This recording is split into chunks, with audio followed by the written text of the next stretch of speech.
Hello all, welcome to my channel. ఇంతకుముందు క్లాసెస్లో అంటే ఈ 1 వీక్లో అప్లోడ్ చేసినటువంటి క్లాసెస్లో కాకుండా బిఫోర్ దట్ మనం class wise, subject wise, lesson wise ఉన్నటువంటి బిట్స్ని చూసాం కదండి. సో సోషల్ 6th స్టాండర్డ్లో ఉన్నటువంటి 16th లెసన్ వరకు ఉన్నటువంటి lesson wise each and every బిట్ని కూడా మనం చూసాము.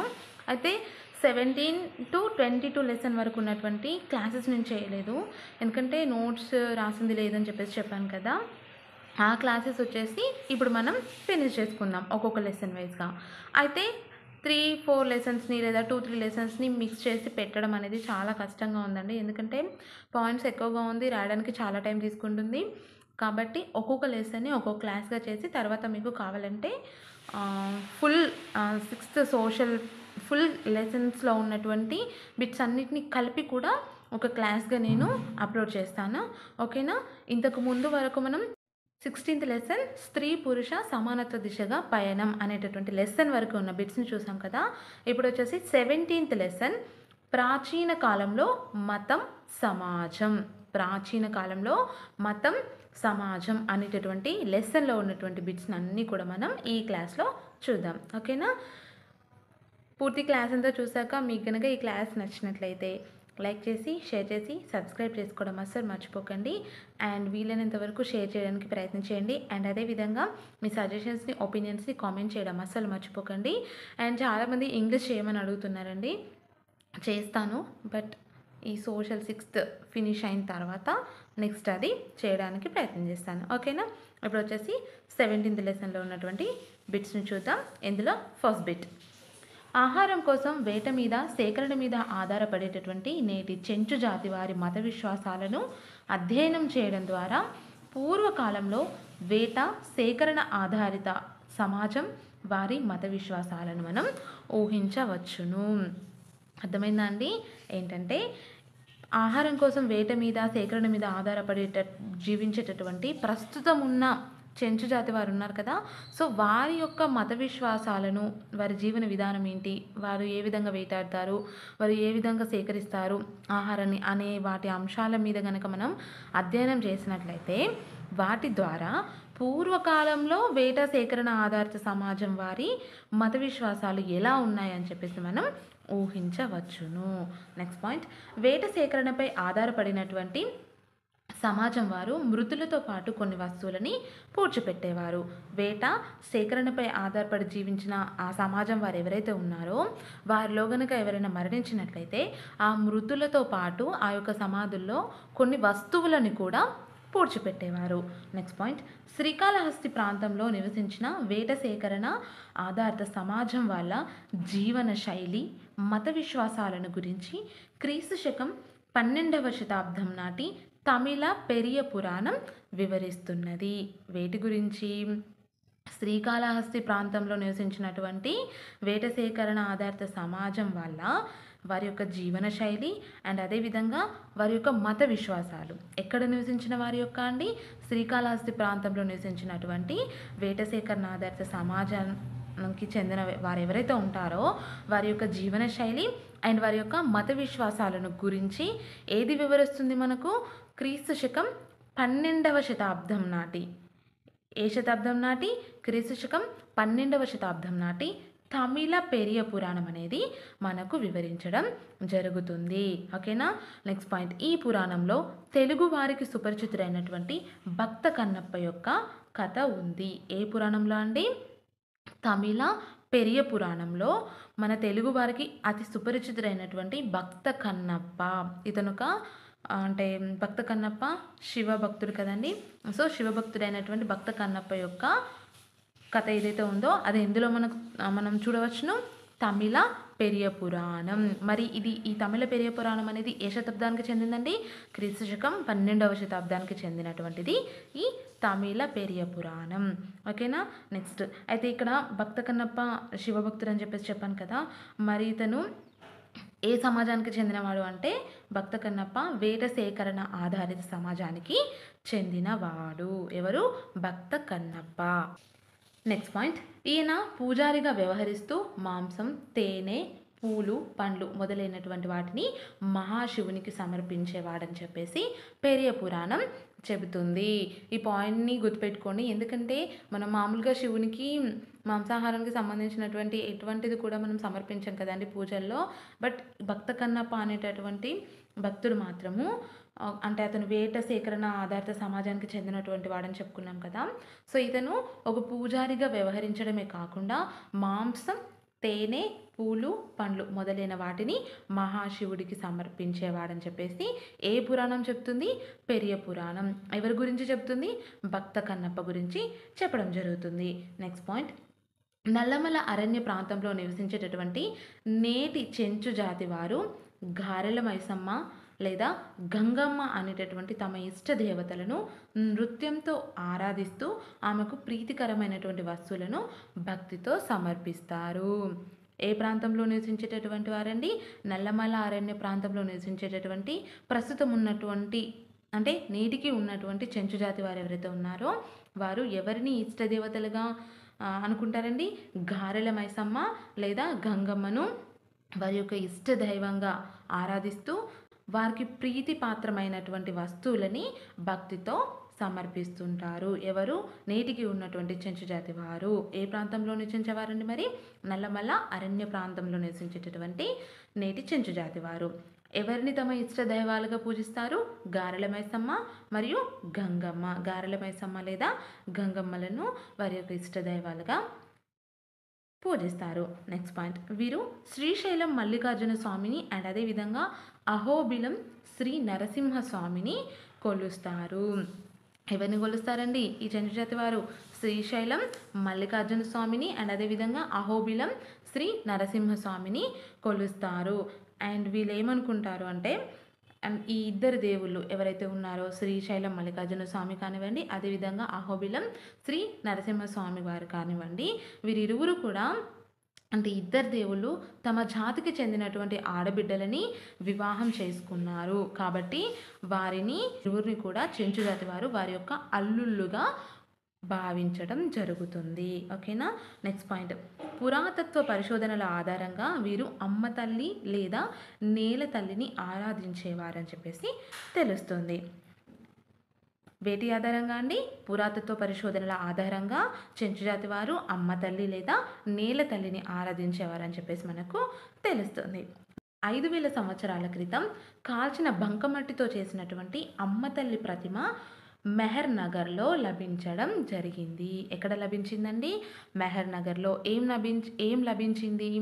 5000 సంవత్సరాల క్రితం కాల్చిన బంకమట్టితో చేసినటువంటి ఒక అమ్మతల్లి ప్రతిమ, అమ్మతల్లి విగ్రహం అనేది మనకు మెహర్ నగర్లో లభించడం జరిగింది. నెక్స్ట్ పాయింట్, దక్కన్ ప్రాంతంలో కనుగొన్నటువంటి బూడిద దిబ్బల వలన పూర్వకాలంలోని పశుపోషకులు మంటను వెలిగించి కొన్ని ఆచారాలను నిర్వహించేవారని మనకు అర్థమవుతున్నది.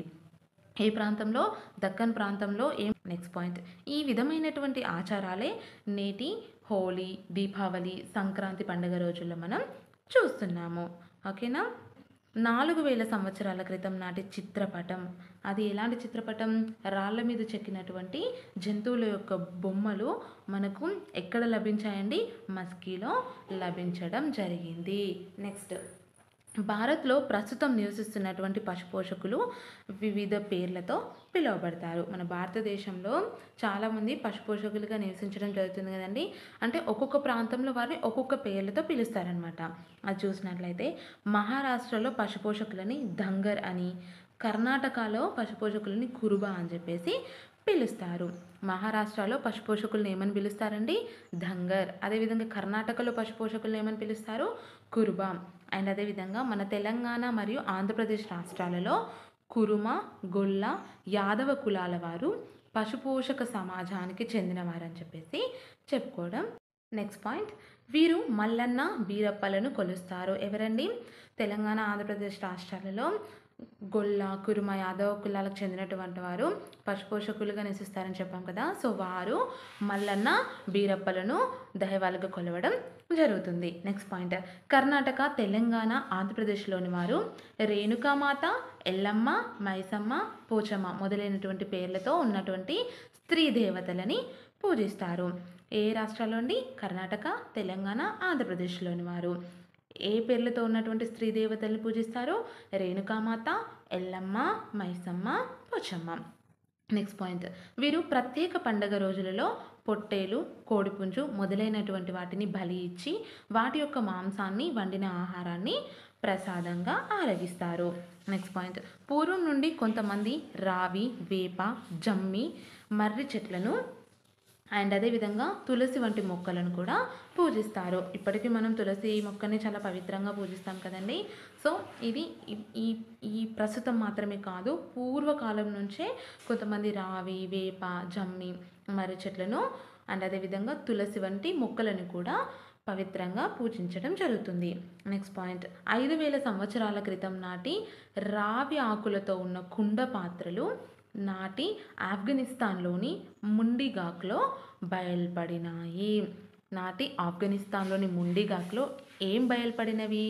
5000 సంవత్సరాల నాటి రావి ఆకులతో ఉన్నటువంటి కుండ పాత్రలు బయల్పడినవి. టెక్స్ట్ బుక్లో వాటి ఇమేజ్ కూడా ఇచ్చారండి. నెక్స్ట్ పాయింట్, కొందరు వ్యవసాయ సమాజం వారు ఏనుగు, పులి, అదేవిధంగా పాములు, కోతులు మొదలైన వాటిని కూడా పూజిస్తారు. ఏ జంతువులండి? ఏనుగులు, పులులు, పాములు, అదేవిధంగా కోతులు వంటి జంతువుల్ని కూడా కొందరు వ్యవసాయ సమాజం వారు పూజిస్తారు. నెక్స్ట్ వచ్చేసి సింధులోయ నాగరికత నాటి మతం.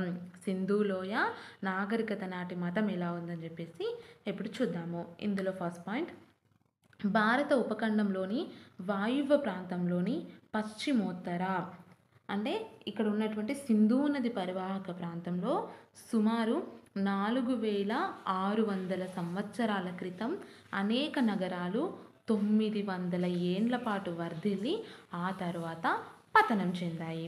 ఓకేనా? ఏ ప్రాంతంలో అండి? భారత ఉపఖండంలోని వాయువ్య ప్రాంతంలో ఉన్నటువంటి సింధు నది పరివాహక ప్రాంతంలో సుమారు ఎన్ని సంవత్సరాల క్రితం? 4600 సంవత్సరాల క్రితము కొన్ని నగరాలు, అనేక నగరాలు ఎన్ని సంవత్సరాల పాటు అంటే అక్కడ వర్ధిల్లినాయి, మనగలిగినాయి అంటే 900 సంవత్సరాల పాటు అక్కడ మనగలిగి ఆ తర్వాత పతనం చెందడం జరిగింది. ఇదే హరప్ప నాగరికత. ఈ విధమైన నాగరికతని ఏమంటారండి? హరప్ప నాగరికత అని చెప్పేసి అంటారు. అయితే హరప్ప పురావస్తు తవ్వకాలలో బయటపడినటువంటి మొట్టమొదటి ప్రాంతం. ఈ నగరాలలో కుమ్మరి, వడ్రంగి, రాతిని మలిచేవారు అంటే శిల్పుల్ని ఏమంటారు? ఇంకో విధంగా రాతిని మలిచేవారు అని చెప్పేసి అంటారు. అండ్ అదేవిధంగా స్వర్ణ కళాకారులు, బంగారంతో అది ఆభరణాలు చేసేవారు అంటారు కదండి వారు, అదేవిధంగా చేనేత పనివారు, వర్తకులు, పాలకులు, అధికారగణం మొదలైన వారు నివసించేవారు. ఏ నగరాల్లో? ఈ హరప్ప వంటి నగరాల్లో వీరంతా కూడా నివసించేవారు. నెక్స్ట్ పాయింట్, ఇక్కడ శిథిలాల్లో స్నానవాటికలు, ధాన్యాగారాలు, గిడ్డంగులు, ప్రజాభవనాలు, రోడ్లు, కాలువలు, సాధారణ ప్రజల యొక్క ఇండ్లు కూడా బయలుపడ్డాయి. ఎక్కడ అండి? మనం చెప్పుకున్నాం కదా, పురావస్తు తవ్వకాల్లో మొట్టమొదట బయలుపడినటువంటి ప్రాంతం హరప్ప అని. స్నానవాటికలు, ధాన్యాగారాలు, గిడ్డంగులు, ప్రజాభవనాలు, రోడ్లు, కాలువలు అండ్ అదేవిధంగా నార్మల్ పీపుల్, సాధారణ ప్రజలు నివసించినటువంటి ఇండ్లు కూడా బయలుపడ్డాయి. నెక్స్ట్ పాయింట్, అమ్మతల్లి విగ్రహాలు చాలా కనిపించాయి. అక్కడ ఏ విగ్రహాలు ఎక్కువగా కనిపించాయండి? ఆ తవ్వకాలలో అమ్మతల్లి విగ్రహాలు చాలా వరకు కనిపించాయి. ఎన్ని అమ్మతల్లి విగ్రహాలు కనిపించినప్పటికీ కూడా పెద్ద దేవాలయం ఒక్కటి కూడా బయలుపడలేదు.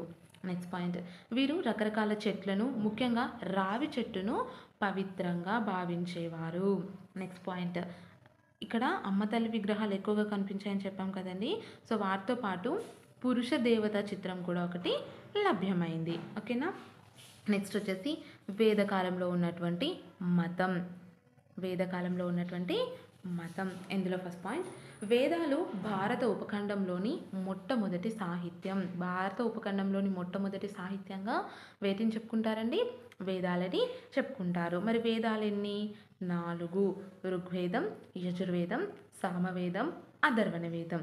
ఈ వేదాలన్నింటిలోకెల్లా ప్రాచీనమైనది అండ్ అదేవిధంగా 3500 సంవత్సరాల క్రితం సంకలనం చేయబడినటువంటి వేదం ఏంటండి? ఋగ్వేదం. ఓకేనా? ఋగ్వేదం అత్యంత ప్రాచీనమైనది అండ్ అదేవిధంగా దీన్ని ఎన్ని సంవత్సరాల క్రితం సంకలనం చేశారంటే 3500 సంవత్సరాల క్రితం సంకలనం చేయడం జరిగింది. ఓకేనా? నెక్స్ట్ మరి వేదాలని సంకలనం చేసిన వారు ఎవరు అంటే ఋషులు. వేదాలను సంకలనం చేసిన వారు ఎవరంటే ఋషులు. నెక్స్ట్ పాయింట్, వేదాలలో దేవతలను కీర్తించేటటువంటి మంత్రాలు, ప్రపంచ శాంతి సంక్షేమం కోసం చేసేటటువంటి ప్రార్థనలు ఉన్నాయి. మనకు 4 వేదాలు ఉన్నాయని చెప్పుకున్నాం కదా. మరి ఆ వేదాలలో ఏమున్నాయని అంటే దేవతల్ని కీర్తించేటటువంటి మంత్రాలు, ప్రపంచ శాంతి సంక్షేమం కోసం చేసేటటువంటి ప్రార్థనలు మనం వేదాలలో చూడవచ్చును. నెక్స్ట్, ఈ మంత్రాలు వివిధ దేవతలను కీర్తిస్తాయి. అయితే ఈ ఋగ్వేదంలో ఉన్నటువంటివే కాకుండా అంటే మొత్తం వేదాలలో ఉన్నటువంటి మంత్రాలన్నీ కూడా వివిధ దేవదేవతలను కీర్తిస్తాయని చెప్పాం కదా. ఈ దేవతలందరిలోకెల్లా 3 దేవుళ్ళు చాలా ముఖ్యమైన వారు. మరి వారు ఎవరంటే అగ్ని, ఇంద్రుడు. ఇంద్రుడినే యుద్ధ దేవత అని కూడా అంటారు. నెక్స్ట్ వచ్చేసి సోమలత. ఇక్కడ సోమలత అంటే ఒక ప్రత్యేకమైనటువంటి పానీయం తయారు చేయుటకు వాడేటటువంటి తీగ మొక్క. నెక్స్ట్, వీటిలో చాలా శ్లోకాలు పురుషులు సంకలనం చేసి బోధించినటువంటివే. అయితే ఈ వేదాల్లో ఉన్నటువంటి శ్లోకాల్లో చాలా వరకు కూడా పురుషులు సంకలనం చేసి బోధించినవి అండి. అందులో కొన్నింటిని మాత్రమే స్త్రీలు సంకలనం చేశారు. ఓకేనా? నెక్స్ట్ పాయింట్, ఋగ్వేదంలో పశువులు, సంతానం, అశ్వాల కోసం అంటే పశువుల కోసం, సంతానం కోసం, అశ్వాల కోసం కూడా చాలా ప్రార్థనలు ఉన్నాయి. నెక్స్ట్ పాయింట్, వేదాలను అధ్యయనం చేసినటువంటి చరిత్రకారుల యొక్క అభిప్రాయంలో చూసినట్లయితే వేదకాలం నాటి ప్రజలు ఆవులు, అశ్వాలను పెంచేవారని అండ్ వారు భారతదేశ వాయువ్యంలోని హిందూ కుష్ పర్వత శ్రేణులకు అండ్ అదేవిధంగా యమునా నదికి మధ్య భాగంలో నివసించేవారని చెప్పేసి తెలుస్తుంది. పాయింట్ అర్థమైందా అండి? వేదాల అధ్యయనం చేసినటువంటి చరిత్రకారులు ఉన్నారు కదా, సో వాళ్ళ యొక్క అభిప్రాయం ప్రకారము వేదకాలం నాటి ప్రజలు ఆవులని అండ్ అదేవిధంగా అశ్వాలను పోషించేవారని, మరి వాళ్ళు పోషించడమే కాకుండా వారు ఏ ప్రాంతంలో నివసించారని చెప్పేసి తెలుస్తుందండి. భారతదేశ వాయువ్యంలో ఉన్నటువంటి హిందూకుష్ పర్వత శ్రేణులకు అండ్ యమునా నదికి మధ్య భాగం ఎత్తుతో ఉందో అక్కడ వారు నివసించేవారని చెప్పేసి తెలుస్తుంది. నెక్స్ట్ పాయింట్, వేదకాలపు ప్రజలు చిన్న చిన్న జన సముదాయాలుగా లేదా తెగలుగా నివసించేవారు. వేదకాలంలో ఉన్నటువంటి ప్రజలు ఎలా నివసించేవారండి? చిన్న చిన్న జన సముదాయాలుగా లేదా తెగలుగా నివసించేవారు. అండ్ వీరికి ఒక నాయకుడు ఉండేవారండి. ప్రతి తెగకు కూడా నాయకుడు ఉండేవాడు. అండ్ ఇక్కడ ఉన్నటువంటి బ్రాహ్మణులు ఎవరైతే ఉన్నారో వారు పురోహితులుగా వ్యవహరించేవారు. నెక్స్ట్ పాయింట్, తెగల మధ్య గోవుల కోసం, నీటి కోసం, పచ్చిక బయళ్ళ కోసం నిరంతరం అప్పుడప్పుడు పోరాటాలు అనేటివి జరిగేవి. వేటి కోసం అండి? తెగల మధ్యలో పోరాటాలు జరిగేవి. గోవుల కోసం, నీటి కోసం, పచ్చిక బయళ్ళ కోసం. నెక్స్ట్, వీరు కొన్ని వందల సంవత్సరాల తర్వాత గంగా, యమున వంటి నదుల యొక్క ఒడ్డునున్న గ్రామాలలో స్థిరపడి వరి, గోధుమ పంటల్ని పండించేవారు. ఎక్కడండి? కొన్ని వందల సంవత్సరాల తర్వాత ఎక్కడ స్థిరపడ్డారు? గంగా, యమున నదులు ఉన్నాయి కదా, వాటి యొక్క ఒడ్డును ఉన్నటువంటి గ్రామాల్లో స్థిరపడి ఏ పంటలు పండించేవారు? వరి, గోధుమ పంటల్ని పండించేవారు. అండ్ ఈ కాలంలోనే యజుర్వేదం, అథర్వణ వేదంలోని శ్లోకాలు కూడా సంకలనమయ్యాయి. నెక్స్ట్, ఇదే కాలంలో విభిన్న వృత్తులు చేయడానికి సమాజం వర్ణాలుగా విభజించబడాలనేటటువంటి భావన వృద్ధి చెందింది. సమాజం అంతా కూడా వర్ణాలుగా విభజించబడాలనేటటువంటి భావన ఈ కాలంలోనే వృద్ధి చెందింది. అయితే మరి ఈ వర్ణాలు ఏంటివంటే ఫస్ట్ వచ్చేసి బ్రాహ్మణులు. బ్రాహ్మణులని అత్యుత్తమమైన వారిగా పరిగణించేవారండి. అండ్ అదేవిధంగా వీరు ఏం చేసేవారు అంటే యజ్ఞాలు చేయడం, వేదాలను వల్లించడం వచ్చేసి చేసేది బ్రాహ్మణులు. నెక్స్ట్ వచ్చేసి క్షత్రియులు. నెక్స్ట్ ఎవరండి? క్షత్రియులు. మరి క్షత్రియుల యొక్క విధి ఏంటి? రాజ్యాన్ని పరిపాలించడం. క్షత్రియుల యొక్క విధి రాజ్యాన్ని పరిపాలించడము అండ్ అదేవిధంగా ప్రజలని రక్షించడం అనేది క్షత్రియుల యొక్క విధి. థర్డ్ వన్ వైశ్యులు. వైశ్యులు పశుపోషకులుగా అండ్ అదేవిధంగా భూమిని సాగు చేస్తూ నివసించేవారు. లాస్ట్ వచ్చేసి శూద్రులు. శూద్రులు వ్యవసాయం చేయడం అండ్ అదేవిధంగా వడ్రంగి, కుమ్మరి వీళ్ళందరూ ఉంటారు కదండి, వీరంతా కూడా శూద్రుల కిందగా పరిగణించబడేవారు. ఓకేనా. నెక్స్ట్ వచ్చేసి చనిపోయిన పూర్వీకుల ఆరాధన దక్కన్లోని రాక్షస గుళ్ళు. ఇందులో ఫస్ట్ పాయింట్, పెద్ద పెద్ద బండరాలతో నిర్మించినటువంటి వాటినే రాక్షస గుళ్ళు అంటారు. రాక్షస గుళ్ళు అని వేటిని అంటారు? పెద్ద పెద్ద బండరాళ్ళతో నిర్మించినటువంటి వాటిని రాక్షస గుళ్ళు అని చెప్పేసి అంటారు. అయితే వీటిని క్రమ పద్ధతిలో పేర్చి సమాధులుగా నిర్మించేవారు. ఎలా అండి? వీటిని క్రమ పద్ధతిలో పేర్చేసి వేటిగా నిర్మించేవారు? సమాధులుగా నిర్మించేవారు. ఈ పద్ధతి సుమారు 3000 సంవత్సరాల క్రితం ప్రారంభమైంది. ఈ రాక్షస గుళ్ళను నిర్మించేటటువంటి పద్ధతి ఎన్ని వేల సంవత్సరాల క్రితం ప్రారంభమైందండి? 3000 సంవత్సరాల క్రితం ప్రారంభమైంది. అయితే ఈ పద్ధతి దక్కన్ ప్రాంతంలో అండ్ అదేవిధంగా దక్షిణ భారతదేశంలో, ఈశాన్య భారతదేశంలో అండ్ కాశ్మీర్లో ఉండేది. రాక్షస గుళ్ళను నిర్మించేటటువంటి పద్ధతి ఏ ప్రాంతాల్లో ఉండేదండి? దక్కన్ ప్రాంతం, దక్షిణ భారతదేశం, ఈశాన్య భారతదేశం అండ్ కాశ్మీర్లో ఉండేది. నెక్స్ట్ పాయింట్, ఈ రాక్షస గుళ్ళను కొన్నింటిని నేల పైభాగంలో అండ్ మరికొన్నింటిని మనం భూమి లోపల కూడా చూడవచ్చును. అయితే రాక్షస గుళ్ళు ఒకటి కంటే ఎక్కువ అస్థి పంజరాలను కలిగి ఉండేవి. తవ్వకాలలో రాక్షస గుళ్ళు బయటపడతాయి కదండి, అందులో మనం అబ్జర్వ్ చేసినట్లయితే ఒక సమాధిలో ఒకటి కంటే కూడా ఎక్కువ అస్థి పంజరాలు అనేటివి బయటపడేవి. ఇందుకు గల కారణం ఏంటంటే, ఒక కుటుంబానికి సంబంధించి ఎవరు చనిపోయినా, అంటే ఒక కుటుంబంలో చనిపోయిన వారందరినీ కూడా వీరు ఒకే చోట పూడ్చిపెట్టేవారు. అందుకోసమనే రాక్షస గుళ్ళను తవ్వి మనం పరిశీలించినప్పుడు అందులో ఒకటి కంటే కూడా ఎక్కువ అస్థి పంజరాలు అనేటివి బయటపడేవి. నెక్స్ట్ పాయింట్, వృత్తాకార లేదా నిటారుగా నిలబడి ఉన్నటువంటి ఒకే పెద్ద బండరాయిని కూడా పురాతత్వ శాస్త్రవేత్తలు కనుగొన్నారు. నెక్స్ట్ పాయింట్, ఈ సమాధులన్నీ ఒకే లక్షణాలని గోచరిస్తాయి. ఈ విధమైనటువంటి సమాధులన్నింటి కూడా ఒకే రకమైనటువంటి లక్షణాలు ఉంటాయండి. అయితే అందులో ఏంటంటే, మృతులతో పాటు చనిపోయిన వారితో పాటు నలుపు, ఎరుపు రంగు గల కుండల్ని పూడ్చేవారు. అండ్ వాటిలో వారు ఉపయోగించినటువంటి పనిముట్లు అండ్ ఇనుముతో తయారు చేసినటువంటి ఆయుధ పరికరాలు కానివ్వండి, గుర్రాల యొక్క అస్థి పంజరాలు అండ్ ఆ గుర్రాలకు ఉపయోగించేటటువంటి ఏవైతే వస్తువులు ఉంటాయో అవి అండ్ అదేవిధంగా రాళ్లతో అండ్ బంగారంతో చేసినటువంటి ఆభరణాలు కూడా ఈ సమాధుల్లో బయలుపడేవి. నెక్స్ట్, వీరు వరిని పండించి చెరువు సాగు నిర్వహించేవారు.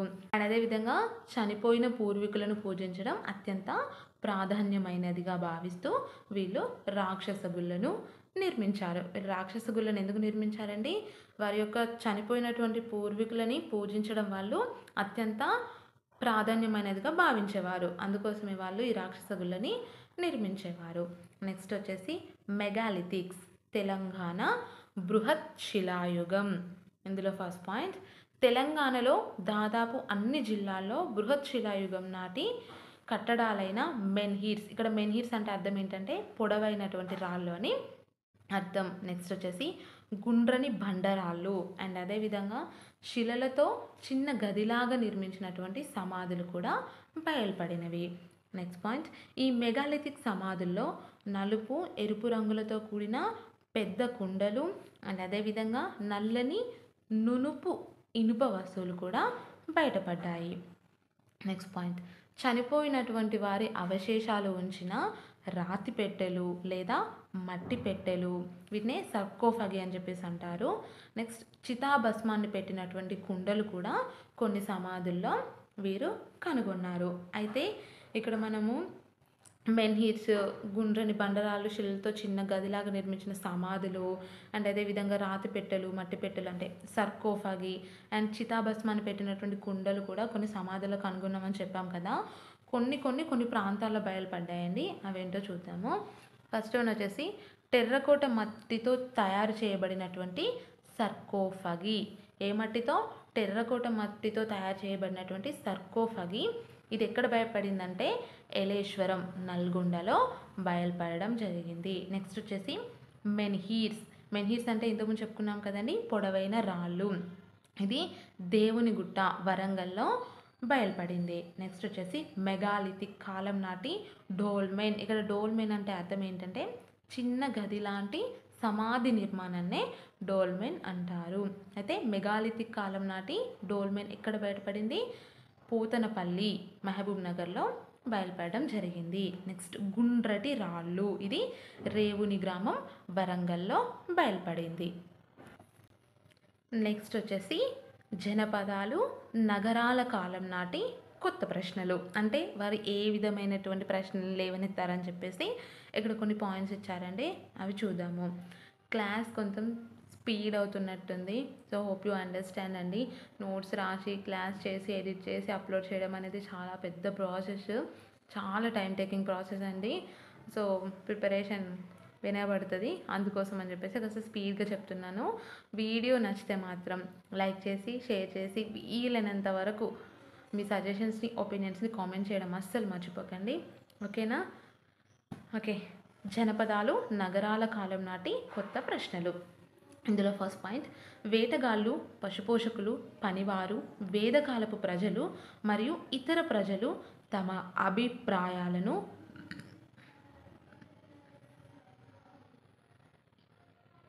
ఇందులో ఫస్ట్ పాయింట్, వేటగాళ్ళు, పశుపోషకులు, పనివారు, వేదకాలపు ప్రజలు, ఇతర ప్రజలు తమ అభిప్రాయాలను ఒకరికొకరు తెలుపుకోవడం వలన ఒకరి యొక్క మత విశ్వాసాలు అనేటివి మరొకరికి తెలియడము, అలా ఒకరి మత విశ్వాసాలను సాంప్రదాయాలను మరొకరు పాటించడము, ఇలా జరగడం వల్ల అక్కడ మిశ్రమ సంస్కృతి అనేది ఏర్పడిందండి. ఏం ఏర్పడింది? మిశ్రమ సంస్కృతి ఏర్పడింది. అయితే మరి ఈ మిశ్రమ సంస్కృతికి నాంది పలకడానికి గల కారణం ఏంటి అంటే ఈ వేటగాళ్ళు, పశుపోషకులు, వేదకాలపు ప్రజలు, పనివారు అండ్ ఇతర ప్రజలు అందరూ కూడా స్థిర నివాసాలను ఏర్పరచుకొని అక్కడ ఉన్నటువంటి ఇతర ప్రజలతో తమ యొక్క మత విశ్వాసాలను పంచుకోవడము, ఓకేనా? దీనివల్ల మిశ్రమ సంస్కృతికి నాంది పడి అండ్ ఏమైంది? వేద కర్మలు చేయడము, అగ్ని కార్యం చేయడము, సూర్యుడు, నదులు, అమ్మ తల్లి, కోతి, ఏనుగు, సర్పాలు, చెట్లు వంటి వాటిని పూజించడం ప్రారంభమైంది. వేటిని పూజించడం ప్రారంభమైందండి? అమ్మ తల్లి, కోతి, ఏనుగు, సర్పాలు, చెట్లు, సూర్యుడు, నదులు వీటన్నింటిని పూజించడము, అదేవిధంగా వేద కర్మలు చేయడము, అగ్ని కార్యం చేయడం వంటివి ప్రారంభమైంది. మత కర్మలను ఆచరించడంతో సంతృప్తి చెందక వీరిలో కొత్త ప్రశ్నలు అనేటివి పెంపొందాయి, ఓకేనా? ఇది వచ్చేసి జనపదాలు నగరాల కాలం నాటి కొత్త ప్రశ్నలు. నెక్స్ట్ వన్, మరణం తర్వాత ఏం జరుగుతుంది? అయితే ఈ మరణం తర్వాత ఏం జరుగుతుంది అనేటటువంటి ఇందులో ఒక చిన్న స్టోరీ ఇచ్చారండి. దాన్ని నేను ఇక్కడ క్లియర్గా రాయలేదు, జస్ట్ చిన్న చిన్న పాయింట్స్ రాశాను, బట్ నేను చెప్తాను. ఏంటంటే నచికేతుడు అనేటటువంటి బాలుడికి మరణం తర్వాత ఏం జరుగుతుంది అని చెప్పి తెలుసుకోవడానికి బాగా క్యూరియాసిటీ ఉంటుందండి. సో మరణ దేవత ఎవరు? యముడు కదా. అయితే ఈ మరణం తర్వాత ఏం జరుగుతుందో తెలుసుకోవాలంటే తను డైరెక్ట్గా ఎవరిని అడగాలనుకుంటాడు అంటే యముడిని అడగాలని చెప్పేసి అనుకుంటాడు. సో మామూలుగా మనం యముడు అంటే చాలా వరకు భయపడతారు కదా, మరణం సంభవిస్తుంది అంటేనే కీడు అని చెప్పేసి అలా అనుకుంటారు కదా. సో ఆ బాలుడు మాత్రం అలాంటివి ఏమీ ఆలోచించకుండా ధైర్యం చేసి డైరెక్ట్గా యములోకానికి వెళ్ళి యముడిని కలుస్తాడు. అయితే యముడిని కలిసి ఏమడుగుతాడంటే, యమధర్మరాజా నాకు ఒక సందేహం ఉంది, తీర్చాలి అని చెప్పేసి అడగగానే ఇతను అడుగుతారనమాట, మరణం తర్వాత ఏం జరుగుతుంది తెలుసుకోవాలని నాకు ఉంది, సో చెప్పండి అని అడుగుతాడు. దానికి యమధర్మరాజు ఏం చెప్తాడంటే, నువ్వు గనక ఈ ప్రశ్నకు సమాధానం తెలుసుకోవడాన్ని విరమించుకుంటే నీకు ఆవులని, తర్వాత బంగారాన్ని, వజ్రాలను ఇట్లా ఇస్తానని చెప్పేసి యముడు అతనికి ఆఫర్ చేస్తాడు. బట్ నచికేతుడు మాత్రము ఏది ఏమైనా సరే నాకు అవన్నీ ఏమొద్దు, నాకు సమాధానమే కావాలని చెప్పేసి పట్టుకుంటాడు. సో అప్పుడు యముడు ఏమని చెప్తారంటే, మీ మానవులు గుడ్డివారిని అనుసరించి గుడ్డివారిలాగా అన్ని భౌతిక సుఖాలలోనే ఉన్నాయని చెప్పేసి భ్రమలో ఉంటారు. మానవులు ఎలా ఉంటారండి?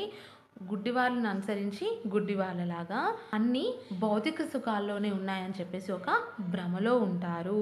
అయితే తమ కోరికలను చంపుకోలేక పునరావృతం అవుతున్నటువంటి ఆ కోరికలను పూర్తిగా తీర్చుకోను లేక మళ్ళీ మళ్ళీ భూలోకంలోనే జన్మిస్తుంటారు, ఓకేనా? ఏం చేస్తారండి మానవులు? తమ కోరికల్ని చంపుకోలేక పునరావృతం అవుతున్నటువంటి కోరికలను పూర్తిగా తీర్చుకోలేక ఏం చేస్తారు, మళ్ళీ మళ్ళీ భూలోకంలోనే జన్మిస్తుంటారు. అయితే ఈ లోకంలో శాశ్వతమైనది ఏదైనా ఉంది అంటే అది ఆత్మ ఒక్కటే. ఈ లోకంలో శాశ్వతమైనది ఒక్కటే ఉందండి, అదేంటి మరి? ఆత్మ. అయితే దాన్ని అశాశ్వతమైనటువంటి, ఇప్పుడు మనం ఆత్మ శాశ్వతమైనదని చెప్పుకున్నాం కదా, మరి ఆ శాశ్వతమైనటువంటి ఆత్మను అశాశ్వతమైన వాటితో ఎలా పొందగలరు అని చెప్పేసి యముడు నచికేతునికి మరణం తర్వాత ఏం జరుగుతుంది అనేటటువంటి అతని యొక్క ప్రశ్నకి ఈ విధంగా వివరణ ఇస్తాడు. ఓకేనా?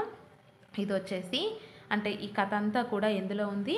కఠోపనిషత్తులో ఉంది. నచికేతుడు మరియు యమునికి సంబంధించినటువంటి మరణం తర్వాత ఏం జరుగుతుంది అనేటటువంటి అంశానికి అంటే ప్రశ్నకి అతను ఇచ్చినటువంటి సమాధానం ఈ పూర్తి కథ అంతా కూడా ఎందులో ఉంది?